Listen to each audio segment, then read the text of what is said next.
আমরা সবাই মিলে বলছি ওরা গুপ্ত রাজনীতি করেছে, খুবই অন্যায়। আর আমি তো দেখছি গুপ্ত রাজনীতি করে তারা সংগঠিত থেকেছে।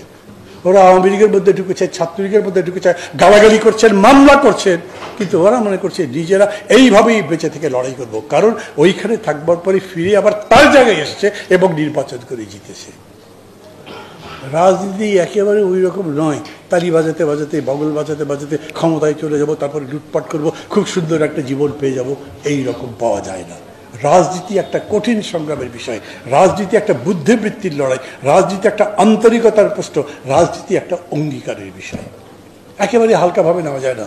যারা হালকাভাবে নিয়েছিলেন তারা 3টা থেকে প্রতিবাদ শুরু করেছিলেন, তারা 4টা 5টা পরে মনে করছে একটা গোলমাল লাগিয়ে দেবো, একটা কিছু করব, কিন্তু সেটাও করতে পারেননি।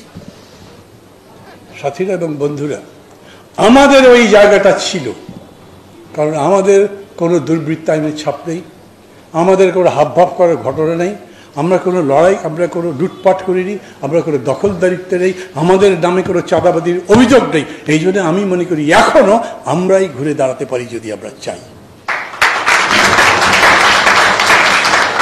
আপনারা হাততালি দিলেন দেখে ভালো লাগলো আমার, কিন্তু বুঝে শুনে হাততালি দিয়েছেন তো, মন থেকে হাততালি দিয়েছেন তো, এই বিশ্বাস যে এরকম কাজ করবো মনে করে হাততালি দিয়েছেন তো। আমি মনে করি এখনো তাহলে সময় আছে, ঘুরে দাঁড়াতে পারি আমরাই।